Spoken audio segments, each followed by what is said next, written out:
Morning to all. आज हम पढ़ेंगे भारत में मिनरल्स।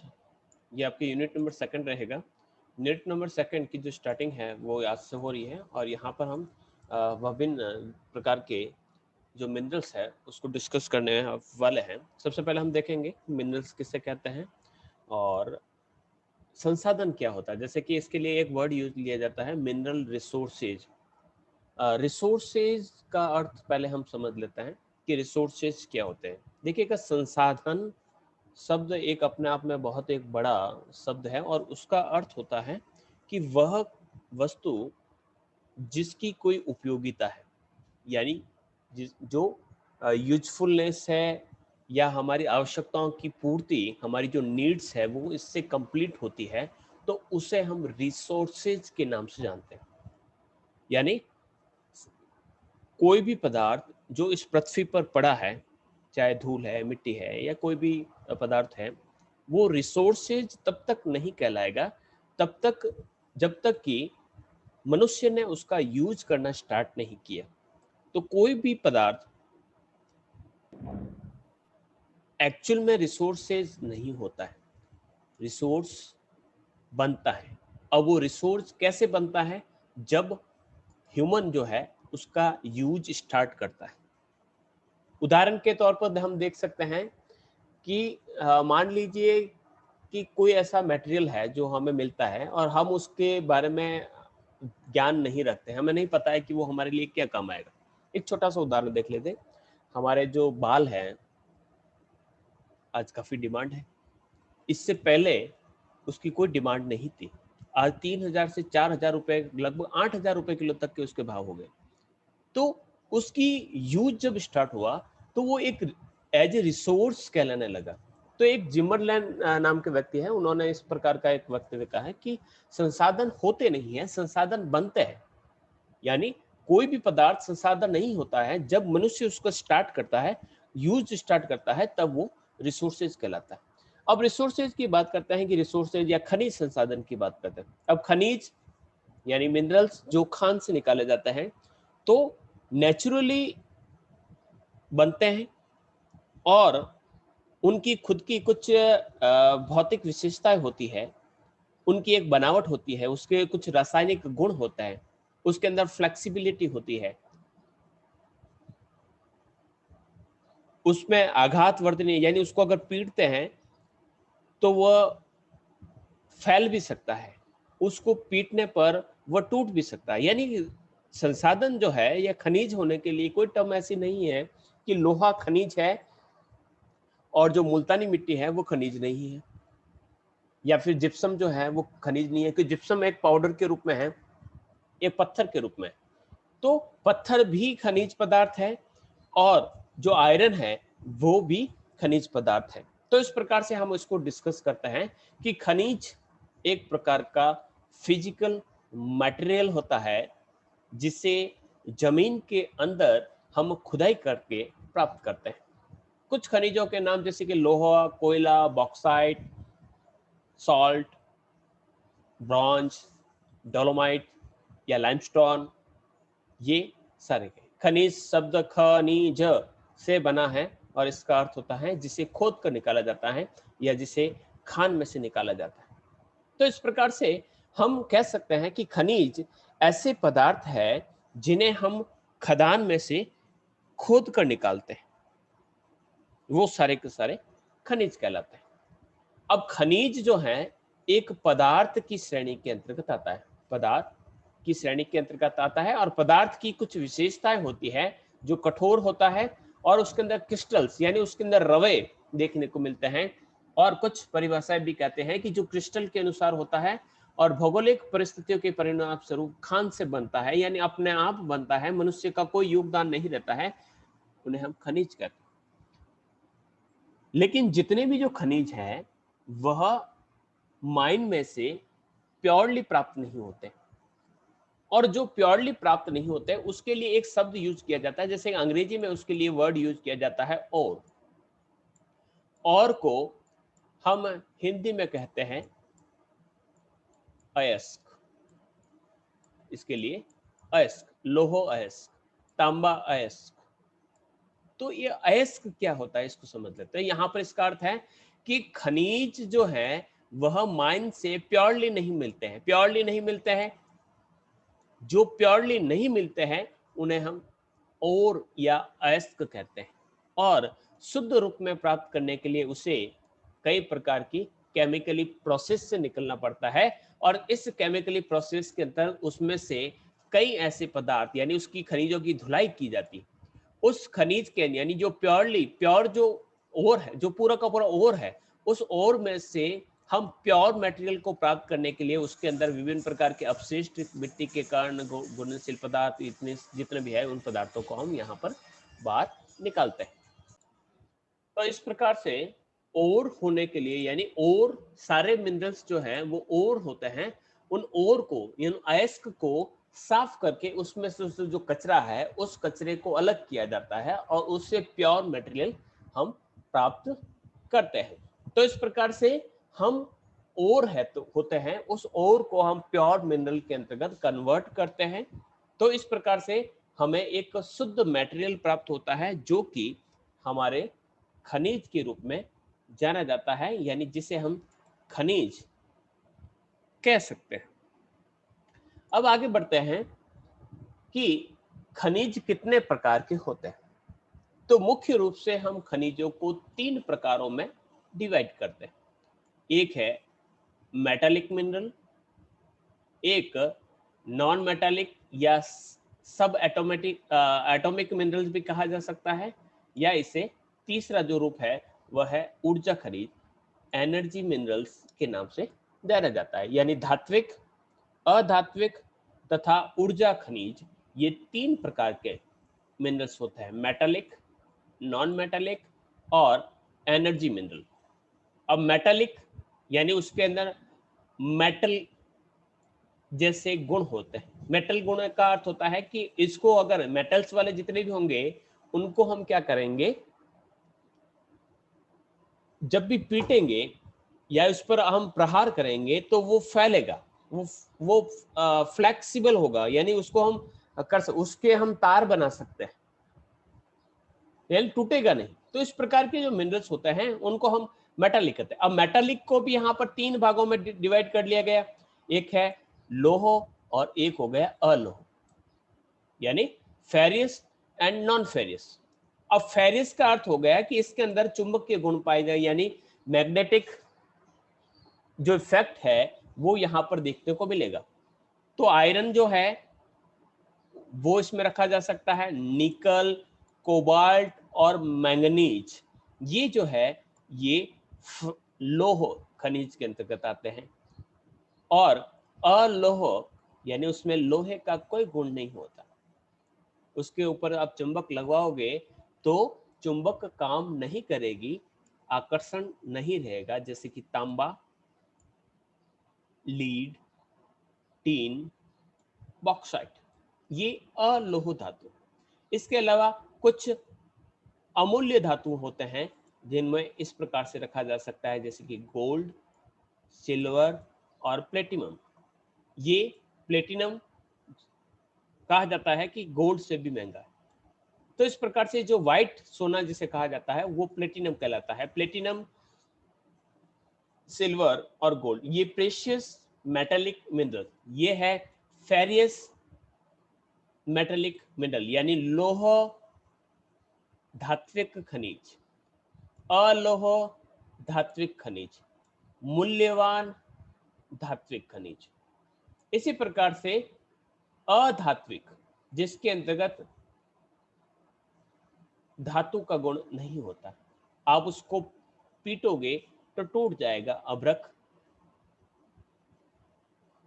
जैसे ही प्रहार करोगे टूट जाएगा। Slate, potash, sulphur, granite, limestone, marble, sandstone, जितने भी हमारे पत्थर है, जितने भी हमारे अभ्रक है, स्लेट, पोटाश, ये सारे के सारे जो अधात्विक के अंतर्गत शामिल होंगे।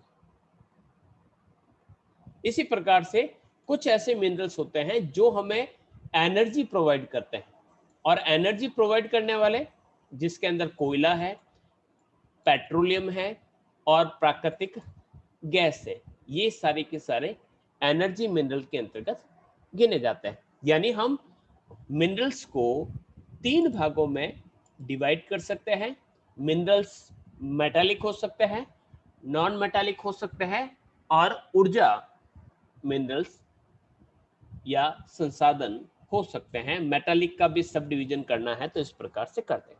अब जो धात्विक खनिज है, कहें कि धात्विक खनिज, अब धात्विक खनिज का अर्थ होता है कि वे खनिज या खनिज जो है लो एस्क, जिसे आयरन ओर कहा जाता है या मिनरल ओर, मिनरल ओर को हम खुदाई में से यानी माइन से निकालकर उसको प्योर यानी उसको रिफाइन करने के बाद हमें प्योर जो धातु है वो प्राप्त होती है। तो खनिज मूल रूप से कठोर होते हैं, और जो कठोर होते हैं उसे हम धात्विक खनिज कहते हैं, यानी उसके अंदर धातु पाया जाता है, उन्हें हम धात्विक खनिज कहते हैं।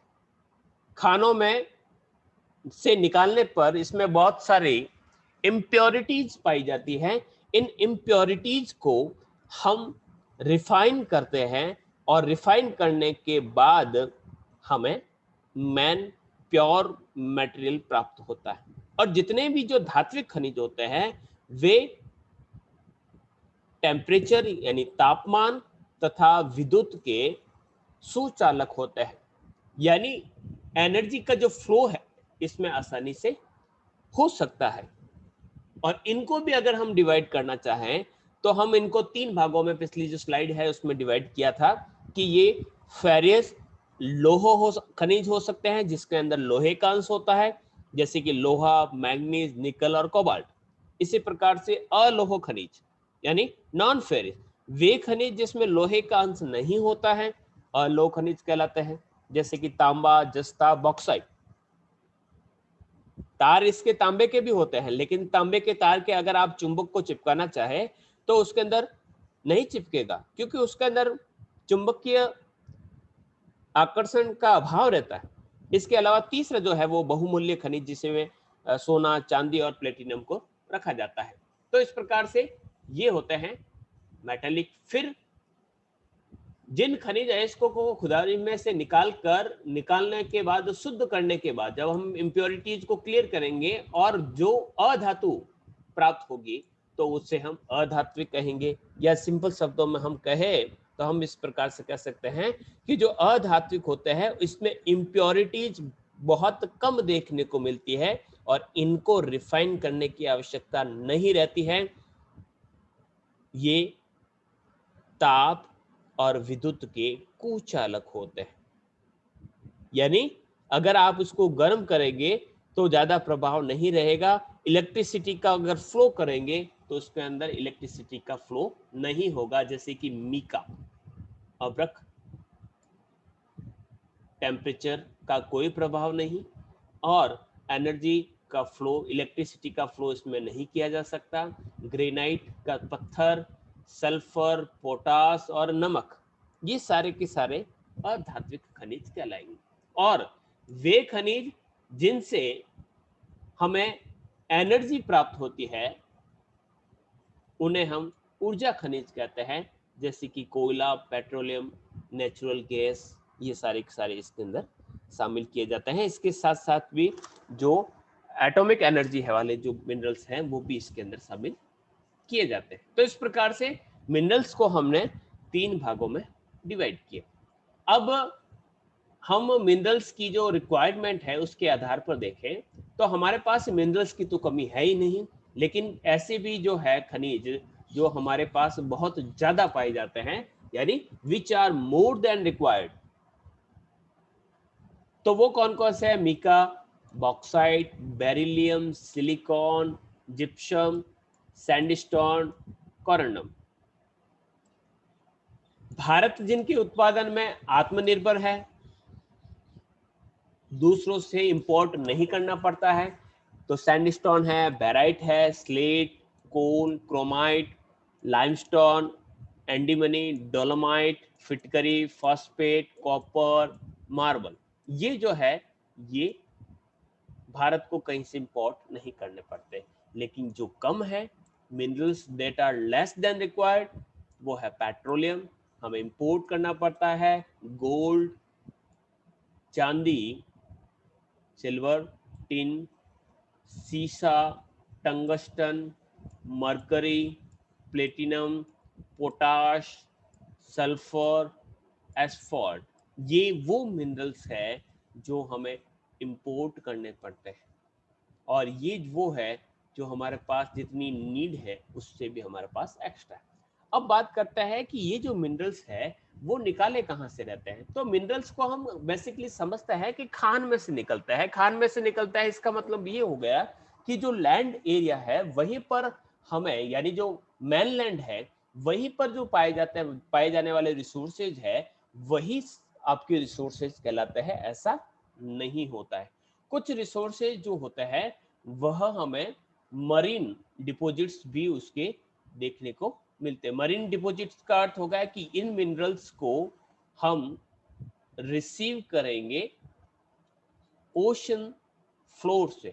अब ओशन फ्लोर की, ओशन में तो कोई बाउंड्री नहीं होती है, तो ओशन की बाउंड्री, जैसे कि अगर हम कहें कि इंडियन ओशन है तो इंडियन ओशन पर क्या इंडिया का पूरा हक है? नहीं, कुछ बाउंड्रीज है।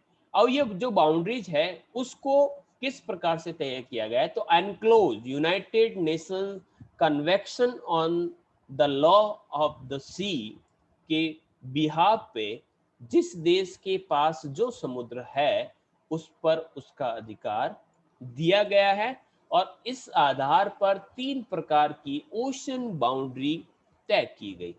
अब ओशन बाउंड्री का अर्थ ये हो गया कि अगर हम बात करें कि भारत, अब भारत पर भारत के जो मिनरल्स होंगे यानी इनशोर होंगे या ऑफशोर होंगे, अपतटीय होंगे या अभितटीय, ठीक है। तो ये जो बाउंड्री है, इस बाउंड्री में यहां से कहां तक, कितनी दूरी तक भारत रिसोर्सेज का यूज कर सकता है? तो सबसे पहला हम बात करते हैं, एक है टेरेस्ट्रियल सी, जो 12 नॉटिकल मील, यानी जो मैनलैंड है वहां से 12 नॉटिकल मील तक जो बाउंड्री यूज की जाती है वह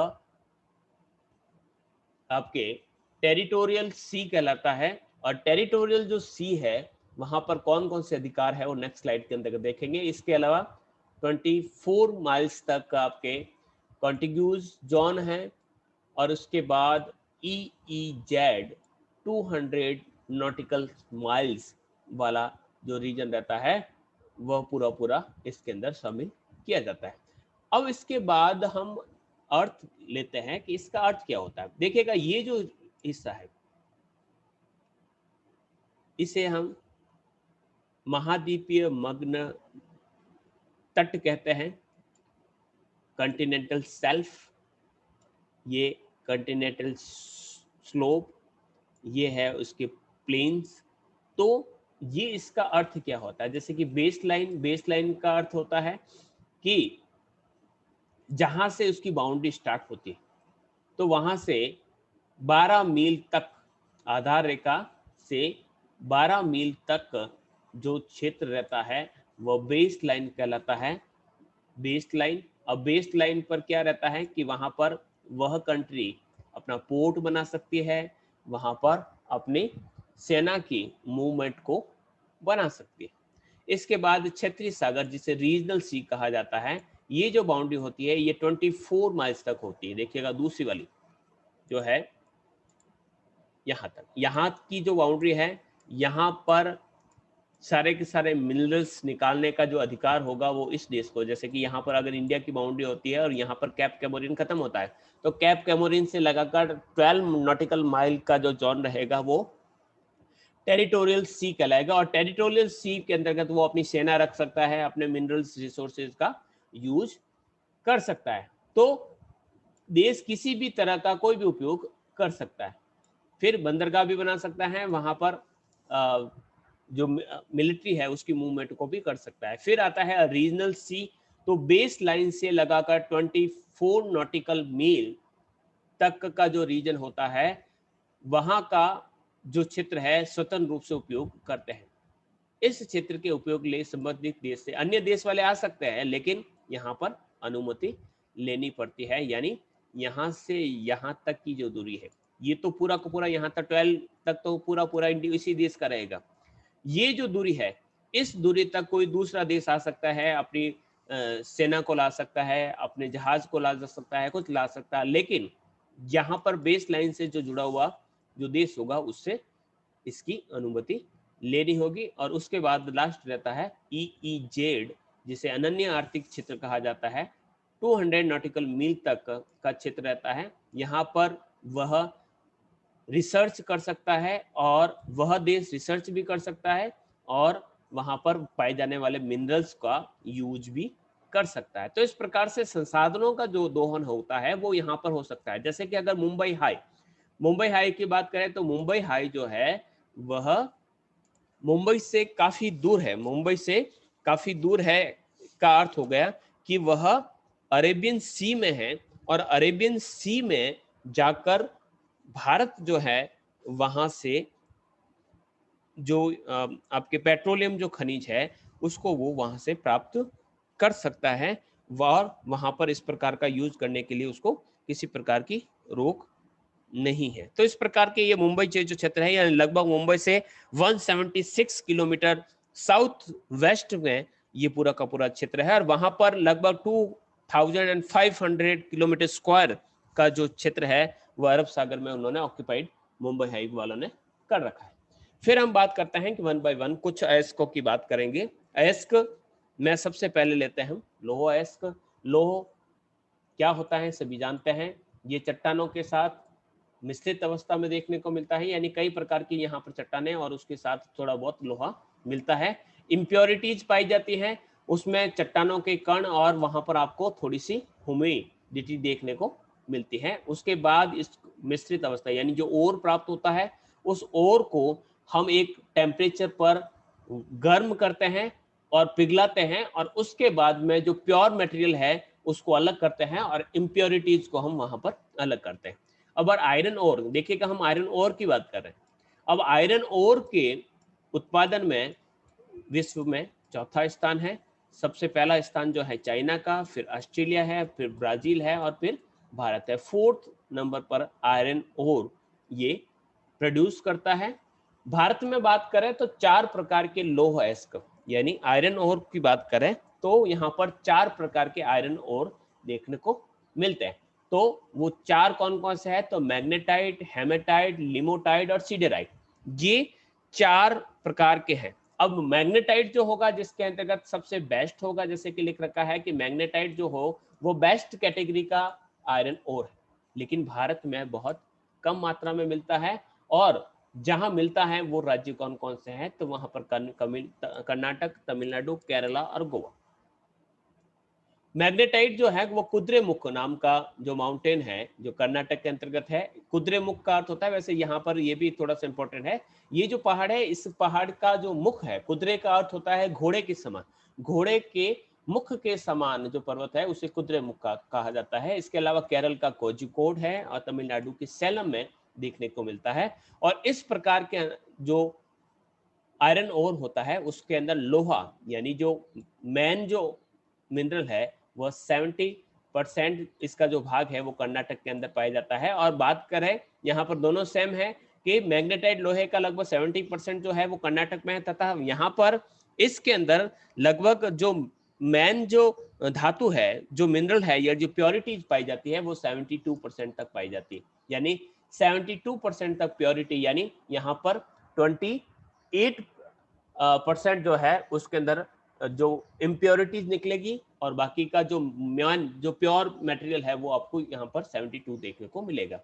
सेकंड वन जो है वो है हेमेटाइट। हेमेटाइट के अंतर्गत हेमेटाइट जो है उसको हम सेकेंडरी ऑर्डर के अंतर्गत रखते हैं। यहाँ पर भारत में जितना भी जो आयरन ओर पाया जाता है उसमें लगभग 80% तक कह सकते हैं हेमेटाइट प्रकार का पाया जाता है। प्योरिटीज की बात करें तो प्योरिटीज इसमें 60 to 70% तक प्योरिटीज पाई जाती हैं। 30% to 40% यहाँ पर इम्प्योरिटीज यानी कचरा पाया जाता है। मैग्नेटाइट की बात करें तो मैग्नेटाइट हमें मिलता है साउथ इंडिया के अंतर्गत। वहीं पर हेमेटाइट की बात करें तो ये आपके ईस्टर्न जो भारत है उसके राज्यों के अंतर्गत ओडिशा, झारखंड और छत्तीसगढ़ में देखने को मिलता है। इसके बाद जो रहता है वो रहता है आपके सीडेराइट और लिमोनाइट, ये दोनों ही है। जैसे कि सिडेराइट की बात करें तो इसके अंदर आपको जो प्योरिटीज मिलती है 40 to 50% देखने को मिलती है, और जो सिडेराइट रहता है उसके अंदर आपको 40 to 45 देखने को मिलती है। ठीक है, इसके बाद पायराइट और एक प्रकार का मिलता है, लेकिन ये हम कह सकते हैं कि लिमोनाइट और सिडोराइट जो रहता है उसकी लो क्वालिटी के आयरन और होते हैं, जिसके अंदर जो मेन जो आयरन है उसका परसेंटेज कम देखने को मिलता है। सर्वाधिक लो एस का के जो रिजर्व्स है वो कर्नाटक में है। रिजर्व्स की बात करते हैं तो कर्नाटक में है, लेकिन अगर हम प्रोडक्शन की बात करते हैं तो वह उड़ीसा के अंतर्गत होता है। उड़ीसा में लगभग 51.86% होता है, और छत्तीसगढ़ में सेकंड, कर्नाटक में थर्ड नंबर पर होता है। फिर आगे बढ़ते हैं, मेन जो रीजन्स है जहां पर आयरन ओर निकलता है तो उड़ीसा के अंतर्गत मयूरभंज में गुरु महिसानी और बादाम पहाड़ी, क्योंझर और सुंदरगढ़। ये है मयूरभंज, सुंदरगढ़, ये आपके शिवभूमि, ये जो कर सकते हैं, ये जो चित्र है ये पहला चित्र जहां पर आपके आयरन ओर निकलता है। सेकंड जो है झारखंड, झारखंड में पंसीराबुरु और नवा मंडी, पंसीराबुरी और नवा मंडी यहाँ पर मैप में नहीं है, तो ये पूरा पूरा कह सकते हैं कि आपके यहाँ पर ये एमपी है, और ये यहाँ पर दूसरा जो झारखंड का चित्र है। फिर है छत्तीसगढ़, छत्तीसगढ़ में डल्ली, राजहरा और बेलाडीला, ये छत्तीसगढ़ में है। कर्नाटक में कुद्रेमुख जो चिकमंगलूर में है, ये चिकमंगलूर यहाँ पर है कुद्रेमुख। यहीं पर बाबा बुदन की पहाड़ी है जो कॉफ़ी के लिए भी प्रसिद्ध है, और बेलारी जो चित्र है वहाँ पर भी आपके, यानी ये जो चित्र है यहाँ पर आपको इस प्रकार से कोयले के जो भंडार है वो देखने को, सॉरी लोहे के जो भंडार है वो देखने को मिलते हैं। अगर हम बात करें कि बेसिकली इसी मैप में आ गए हैं, तो मैप में आ गए तो यहाँ पर थोड़ा सा डिस्कस कर लेते हैं कि बेसिकली भारत के अंदर ये जो मिनरल्स मिलते हैं वो मिनरल्स कहाँ कहाँ पर मिलते हैं। तो मिनरल्स की बात करें तो भारत के मैप में देखें तो भारत के मैप में यहाँ पर लगभग 7 जो बेल्ट्स है देखने को मिलते हैं। सबसे बड़ा जो बेल्ट होता है वो है छोटा नागपुर का पठार, ये सबसे बड़ा बेल्ट है जहां पर आपके छत्तीसगढ़, झारखंड, उड़ीसा और वेस्ट बंगाल ये सारे के सारे यहाँ पर इसके अंदर समझी जाती है। सबसे ज्यादा मिनरल्स आपके यहीं पर मिलते हैं। इसके बाद आंध्र प्रदेश, मध्य प्रदेश, महाराष्ट्र का ये जो चित्र है वहां पर आपको सेकेंडरी रिजर्व्स देखने को मिलते हैं। कर्नाटक और तमिलनाडु में यहाँ पर आपके थर्ड जो रिजर्व्स है वो मिलते हैं। फोर्थ नंबर पर है आपका राजस्थान, गुजरात और महाराष्ट्र के कुछ भाग। फिर उसके बाद नेक्स्ट जो बचता है वो यहाँ पर है जिसे हम दक्षिणी पश्चिमी पेटी कह सकते हैं, तो गोवा, कर्नाटक, केरल के कुछ भाग है इसके अंदर रखते हैं। इसके अलावा कुछ कोयला वगैरह जो है, कोयला और चूना पत्थर जो है वो आपको यहाँ पर भी मिलते हैं, इसको हम 6 नंबर पर रहते हैं। इसके बाद 7th नंबर पर हम रख सकते हैं जो आपके ऑफशोर और इनशोर जो बेल्ट है, यानी जो कोस्टल रीजन के अंतर्गत है और समुद्र के अंदर पाए जाते हैं, तो वो यहाँ पर देखने को मिलते हैं। तो यहाँ पर भी आपके जो वेस्टर्न कोस्ट है और ईस्टर्न कोस्ट है वहां पर आपको इस प्रकार के मिनरल्स देखने को मिलते हैं। तो ये पूरे के पूरे आपके अलग अलग मिनरल्स के चित्र। नेक्स्ट मिनरल पर हम पहुंचते हैं, वो है मैंगनीज। मैंगनीज में मैन जो ओर होता है उसे हम साइलोमेलिन के नाम से जानते हैं, और ब्रोनाइट नाम का एक और इसमें से मिलता है। मैंगनीज के उत्पादक की बात करें तो भारत का दक्षिणी अफ्रीका, चीन, ऑस्ट्रेलिया, गैबॉन जो अफ्रीकन कंट्री है, ब्राजील के बाद लगभग 6th नंबर पर है इंडिया। इसका जो उपयोग किया जाता है, यानी मैंगनीज का कहाँ यूज किया जाता है, तो आयरन एंड स्टील जो इंडस्ट्री होती है, यानी जो लोहा होता है उसको स्टील में कन्वर्ट करने के लिए मैंगनीज को उसमें ऐड किया जाता है। और जहां जहां पर आयरन ओर मिलता है वहां वहां पर हमें मैंगनीज भी मिलता है। यानी मोस्ट ऑफ कॉमन रीजन्स है जहां जहां पर आयरन ओर के रीजन है वहां पर आपको ये भी देखने को मिलता है। ये जो है वो धारवाड़ क्रम की, यानी धारवाड़ सिस्टम की जो चट्टाने हैं, जैसे कि गोंडवाना क्रम की चट्टाने और धारवाड़ क्रम की चट्टानें बेसिकली भारत के अंदर, दक्षिणी भारत के अंदर पाई जाती है। तो धारवाड़ क्रम की जो चट्टान है वहां पर मिलता है। ये एक प्रकार का लोहांश यानी फेरस मिनरल्स है, यानी लोहे में भी मैंगनीज के कुछ अंश देखने को मिलते हैं। यदि मिनरल में 40% से अधिक मैंगनीज है, यानी अगर मिनरल में के अंदर यानी है आयरन और ही, लेकिन उसके अंदर अगर 40% से ज्यादा अगर मैंगनीज है, 40% से ज्यादा तो उसे मैंगनीज कहा जाता है, और लेस देन 40% है तो उसे लोहा कहा जाता है। यानी मैंगनीज और लोहा कह सकते हैं कि दोनों एक ही है। दोनों का जो प्रयोग होता है वह अलग अलग प्रकार से और परसेंटेज के बिहाफ पे सेट किया जाता है कि कितना परसेंटेज उसके अंदर पाया जाता है। अब इसके क्षेत्रों की बात करें तो जो क्षेत्र है तो उत्पादन यानी प्रोडक्शन के हिसाब से देखें तो एमपी, महाराष्ट्र, उड़ीसा, लेकिन अगर रिजर्व की दृष्टि से देखें तो है उड़ीसा, कर्नाटक और यानी फर्स्ट नंबर पर है रिजर्व में उड़ीसा, और अगर हम प्रोडक्शन में देखें तो जो एमपी है वह फर्स्ट नंबर पर देखने को मिलता है। उड़ीसा की जो खाना है ये है आपके एमपी की बालाघाट, महाराष्ट्र में भंडारा और कर्नाटक में बेलारी जो है वह इसकी क्षेत्र है। फिर हम बात करते हैं बॉक्साइट की। बॉक्साइट जो है वो एल्यूमिनियम से रिसीव किया जाता है, और बॉक्साइट एल्यूमिनियम का ही एक ऑक्साइड है। अगर हम इसके रिजर्व्स और इसके प्रोडक्शन की बात करें तो उड़ीसा फर्स्ट नंबर पर है। अधिकांश धातुएं जैसे कि लोहा हो, चाहे मैंगनीज हो, चाहे तांबा, क्रोमियम, सोना, निकल, जस्ता, ये सारे के सारे जितने भी जो मिनरल्स है वो धारवाड़ क्रम के अंतर्गत देखने को मिलते हैं। गोंडवाना क्रम की बात करें तो उसके अंदर कोयला मिलेगा आपको, किंतु बॉक्साइट जो है वो धारवाड़ क्रम की चट्टानों में नहीं पाया जाता है। ये लैटेराइट चट्टानों के अंदर पाया जाता है, और इसके उत्पादन यानी उसके प्रोडक्शन में देखें तो उड़ीसा, गुजरात और झारखंड फर्स्ट, सेकंड और थर्ड है। और अगर रिजर्व्स की बात करें तो फर्स्ट उड़ीसा है, सेकंड में आंध्र प्रदेश है और थर्ड नंबर पर गुजरात है। माइंस उड़ीसा में कोरापुट जिला में पंचपतमाली, तमिलनाडु में पालनी, जावादी और सेवराय, एमपी में आपके अमरकंटक का जो पहाड़ है वो देखने को मिलता है। इसके अलावा दूसरी जितने भी हो खाने जो है वो इस प्रकार से दी गई है। इसके बाद बात करते हैं सीसा और जस्ता।